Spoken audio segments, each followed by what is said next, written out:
Recently, I've been seeing so many people speak about revision on YouTube, on TikTok, everywhere. And I don't know if I've just been like living under a rock or if it's a new fad in the manifestation community. I'm just now hearing about this for the first time. So today we're going to look into it. Welcome to my channel. If you are new here, hello, welcome, subscribe. On my channel, we talk about manifestation, spirituality, a little bit of science stuff, and do tarot and guidance cards readings, all in the name of living our best life.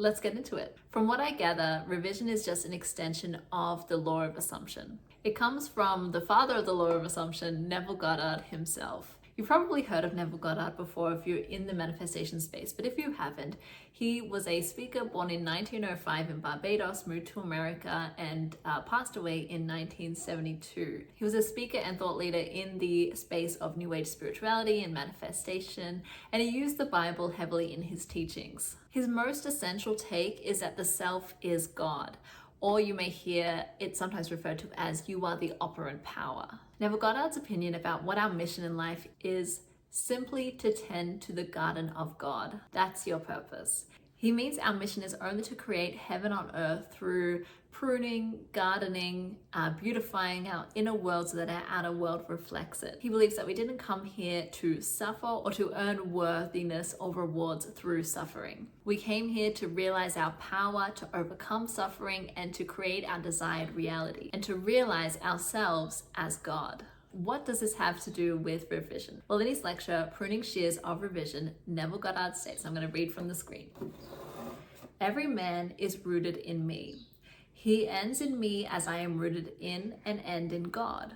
Because he is rooted in me, he cannot bear other than the nature that root allows.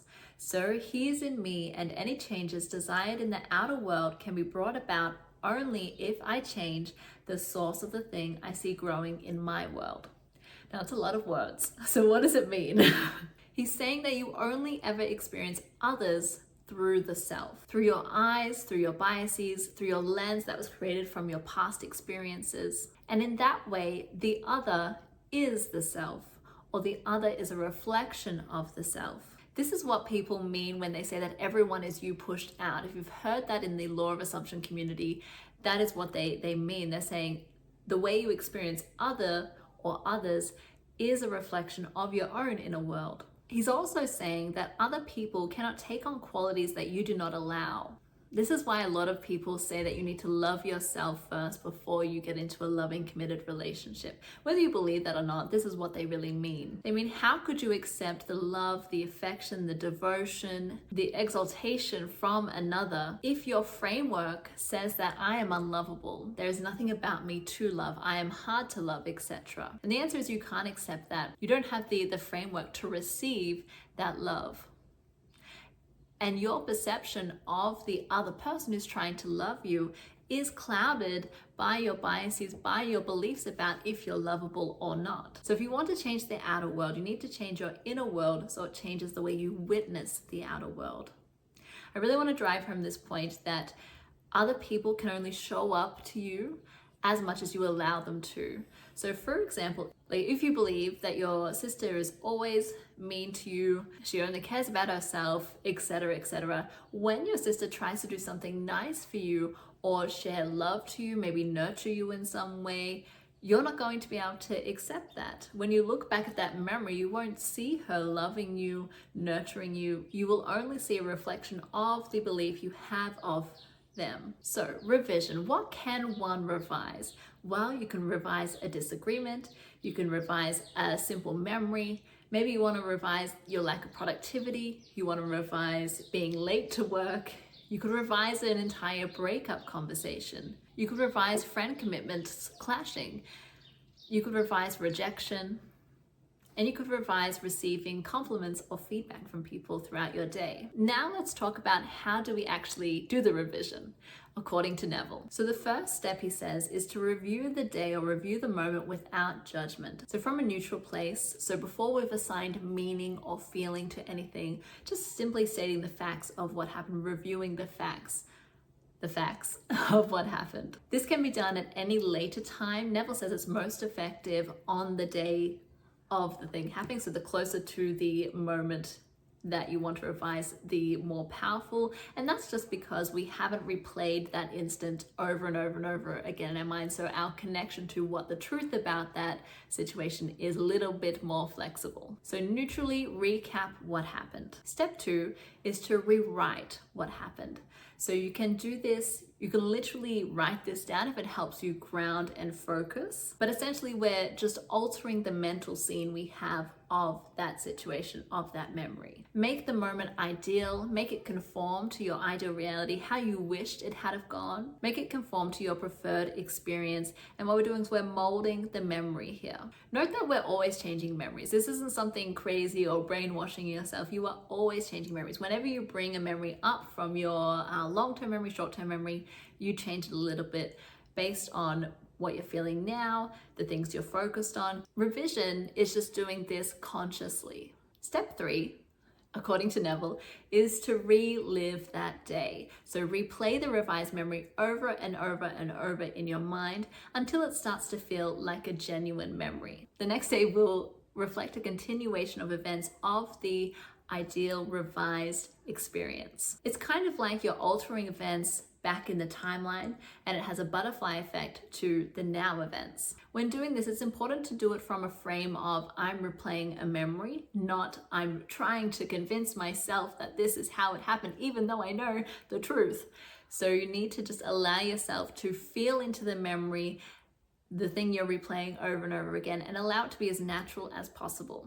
Relax while you're doing it. Allow your mind to be malleable, because your mind is malleable. Now we're just doing it consciously. So that's how we revise. Now let's talk about, is this healthy?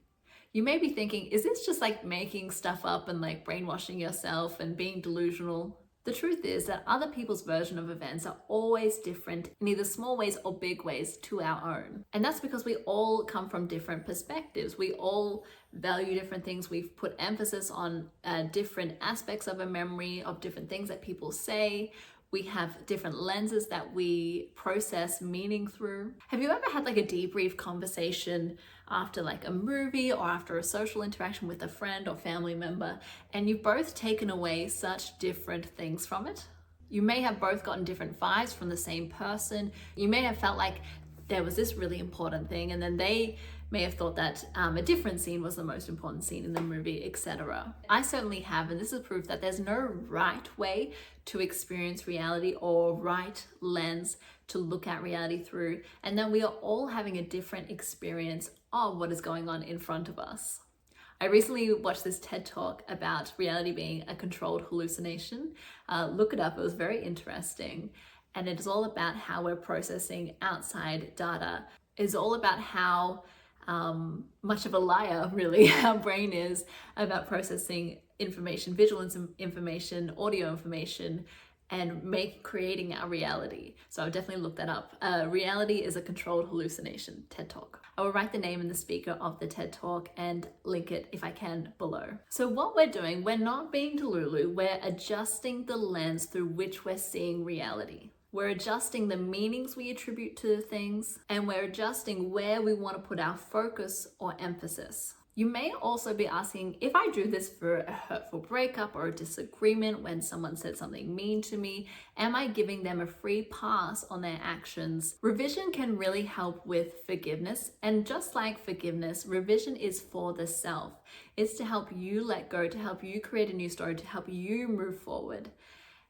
Just like forgiveness is for the self and is not about condoning or accepting bad behavior. Secondly, why do you want to be right about being wronged so badly? If you had a magic wand, would you go back in time and give yourself the ideal moment where that person says something lovely to you, or you didn't have that disagreement, or they didn't tell you that they hate you or what have you? Or would you use the magic wand to have this same exact moment, but you get a moment of vindication later? Do you want to correct the undesirable experience, or do you want to still have the undesirable experience, but be proven right or be vindicated later? What do you want? And it's up to you what you want to rewrite, but it's important to think about. Personally, I would choose to revise to have my desired reality from the beginning. Now, before we end the video, I want to say a disclaimer. Revision is a great tool for forgiveness, for moving forward, for manifestation, for creating your ideal reality. The disclaimer is that memories, especially traumatic memories, are stored deep within the subconscious, unconscious sometimes, and within the body. Trauma or systemic patterns in our life that we want to revise need a lot more care and attention. If you're dealing with this, I highly encourage you to seek professional psychological help or services in combination with professional support.